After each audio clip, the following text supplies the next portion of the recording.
Comedian నుంచి actor నుంచి ఇప్పుడు డైరెక్టర్గా మారారు మన ధనరాజ్ గారు. రామం రాఘవం అనే తండ్రి కొడుకులక ఎమోషనల్ సినిమాతో ఫిబ్రవరి 21న ప్రేక్షకుల ముందుకు రాబోతున్నారు. ఈ సినిమా గురించి ఆయన అడిగి తెలుసుకుందాం. హాయ్ ధనరాజ్ గారు. హాయ్ అండి, హాయ్ అండి, హాయ్ అండి. ఫస్ట్ టైం డైరెక్టర్గా మారారు. డైరెక్టర్గా మారిన తర్వాత తండ్రి కొడుకుల కథ తీయాలని మీకు ఎందుకు అనిపించింది? అంటే ఆ తండ్రి కొడుకులు కథే తీయాలని అనుకోలేదండి. ఈ ఈ కథలో ఈ క్యారెక్టర్ నాకు బాగా సూట్ అవుతుంది అనిపించింది. అది తండ్రి కొడుకుల కథ అయింది. అంటే మనం కొన్ని చేయలేమండి. అంటే మనం ఏమేమి చేయగలము ఇప్పుడున్న పరిస్థితుల్లో అనే దాంట్లో చూసుకొని ఇందులో ఈ క్యారెక్టర్ ఖచ్చితంగా మనం న్యాయం చేయగలం అనిపించింది. అలా సెలెక్ట్ చేసుకున్న కథేనండి రామం రాఘవం. అంటే ఈ కథ మీకు వేరే వాళ్ళు ఇచ్చారు, మీరు రాసుకున్న కథ కాదు. వేరే వాళ్ళ దగ్గర నుంచి తీసుకున్న కథను మీరు ఎంతవరకు చేంజెస్ చేశారు ఏంటి? అసలు చేంజెస్ చేయాల్సిన అవసరం రాలేదండి. అంటే డైరెక్టర్గా స్క్రీన్ ప్లే నేనే చేశాను, మాటల్లో కూడా నేనే ఉన్నాను. ఈ ఐడియానే నాకు చాలా కొత్తగా అనిపించింది. ఆయన చెప్పిన కథ ఏదైతే ఉందో ఆ కథలో ఆ సీన్స్ నా బాడీ లాంగ్వేజ్ తగ్గట్టు అతి చేయకుండా కొంచెం ఫోర్స్గా కాకుండా, సముద్రకని గారిని ఎన్నో సినిమాలు చూసాం, ఆయన కొంచెం కొత్తగా ఎలా చూపించాలి ఇలాంటివన్నీ కొంచెం మైండ్లో పెట్టుకొని నేను అడాప్ట్ చేసుకున్నానండి, అంతే. సముద్రకని గారి క్యారెక్టర్ డిజైన్ చేసుకున్నప్పుడు మీ మనసులో వచ్చిన ఏంటండి అసలు ఆయన ఎలా చూపించాలి ఒక తండ్రి క్యారెక్టర్? ఎందుకంటే ఇంతకుముందు చాలా సినిమాలు తండ్రి క్యారెక్టర్లు చేస్తున్నారు, ఇందులో ఆయన కొత్తగా చూపించాలంటే ఏంటి, ఎలాంటి చేంజెస్ చేశారు? నేను ఎప్పుడు కూడా సముద్రకని గారి కోసం ఏదో చేంజ్ చేయాలనో లేకపోతే ఏదో చేయాలని అనుకున్నాను. నేను నా క్యారెక్టర్ దశరథ రామయ్యని సముద్రకని గారు పోషించేటప్పుడు దాన్ని ఎలా చేయించాలని అనుకున్నాను. అంటే మీరు లుక్ కూడా చూస్తే నాకు ఎప్పుడు నురిటి మీద బొట్టు ఉండాలి, ఆ కళ్ళజోడు తీయకూడదు, ఆ షర్ట్స్ కానీ అవన్నీ కూడా నేనే డిఓపి గారు అందరం సెలెక్ట్ చేసుకొని ఏమనుకున్నంటే ఒక ఫాదర్లో ఉన్న ఒక గవర్నమెంట్ ఆఫీసర్ ఆయన, ఆ డిగ్నిటీ ఎప్పుడు పోకూడదు.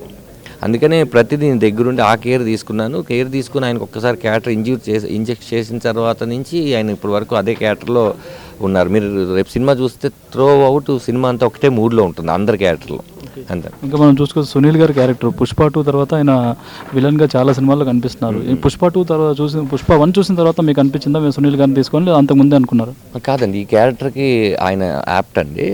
కాకపోతే నాకేంటంటే కొంచెం ఆ గెడ్డం అదంతా కావాలి, దానికోసం ఆయన్ని ఒక గెటప్ని క్రియేట్ చేసాం. ఆయనకి చెప్పంగానే ఆయన ఉండే నిడివి తక్కువ అంటే మరి అట్లా వచ్చి వెళ్ళిపోరు. కథలో చాలా కీలకమైన క్యారెక్టర్ అనమాట. పుష్ప తర్వాత నేను అనుకున్నాను, దీని ముందు మేము బుజ్జిలారా 2 కూడా చేసాం, నేను సునీల్ అన్న. అంతకుముందు ఆయన చాలా సినిమాలు కామన్గా యాక్ట్ చేసాం.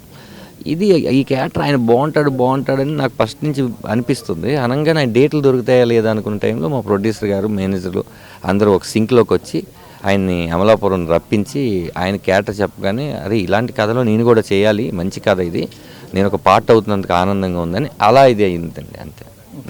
ఇంకోటి ఏంటంటే ఇప్పుడు రాజేష్ ఉన్నారు కమెడియన్, ఆయన సత్యం, ఆయన క్యారెక్టర్ కామెడీ వరకే ఉంటుందా లేక మీ పక్కన ఎమోషనల్గా కూడా? సత్య మీ పక్కన ఎమోషనల్గా ఉంటుందా, కామెడీ కూడా పండిస్తుందా? ఇప్పుడు మనం నిజ జీవితంలో ఫ్రెండ్స్తో మాట్లాడినప్పుడు ఎలాంటి కామెడీ వర్కౌట్ అవుతుందో అలాగే ఉంటుందండి. అది దాటి అతిగా ఏముండదు, సినిమాటిక్గా ఏముండదు, సినిమాలో ఉన్నట్టు విధానంతో అయితే ఉండదు. ఇంకోటి మీరు పీజే ఫర్ డీజే అని ఒక పోస్ట్ పెట్టారు ఇన్స్టాగ్రామ్లో. పిల్ల జమీందార్ సినిమాలో మీరు యాక్ట్ చేశారు నాని గారితో. ఆయన ఈ సినిమా ట్రైలర్ లాంచ్ చేశారు, ఎలా అనిపించింది, ఆయన ఏమన్నారు ఏంటి? యాక్చువల్లీ డీజే అంటే ధనరాజు, పీజే అంటే పిల్ల జమీందార్, మీ ఇద్దరం కలిసి చేసాం కాబట్టి ఏదో ఒకటి ఉండాలి, ఇంట్రెస్ట్ కోసం అలా పెట్టాము. ఆయన ట్రైలర్ చూడంగానే అన్ని ఎమోషన్స్ అన్నీ టచ్ చేసావు. అంటే నువ్వు డైరెక్షన్ చేస్తావు అనేది నాకు పెద్ద సర్ప్రైజ్ కాదు, కానీ నువ్వు ఒక కామెడీ క్యారెక్టర్తో కాకుండా ఇలాంటి ఒక ఎమోషన్ సినిమా అని చెప్పావు, నాకు అది హ్యాపీ అనిపిస్తుంది. మంచి కథలను ఎప్పుడు ఆయన వినే కథలు మంచిగా ఉంటాయి, ఆయన ఎంకరేజ్ చేసే విధానం మంచి సినిమాలకే ఉంటాయి కదా. ఆయన చెప్పేసరికి నాకు కూడా ఒక కాన్ఫిడెంట్ వచ్చింది అనమాట. ఫైనల్గా ఏంటంటే దిల్ రాజు గారు ఈ సినిమా చూసి నేను రిలీజ్ చేస్తా అన్నారు, కానీ ఆయన ఉన్న హడావిడిలో జరగలేదు అన్నారు. కానీ దిల్ రాజు గారి నుంచి తర్వాత ఏమైనా ఫోన్ రాలేదా మీకు? నేను ఫ్రీ రిలీజ్ ఈవెంట్కి కూడా కాల్ చేస్తాను. దీనికి కూడా ఆయన ఎంత బిజీగా ఉన్నారంటే సంక్రాంతికి వస్తున్న ఈవెంట్స్ బయట ఉన్నారు. అందుకని ఒకసారి మనం మనం బిజీగా ఉన్నప్పుడు అన్నిసార్లు మనం ఆబ్లిగేషన్స్ అడగకూడదు. అందుకని వాళ్ళు చాలా పనులు ఉంటాయి, చాలా ఇది ఉంటాయి, అంతే తప్ప ఆయన టచ్లో లేరు కదా. ఎందుకంటే ఆయన ప్రొడ్యూసర్గా నేను సినిమాలు కూడా చేశాను కదా.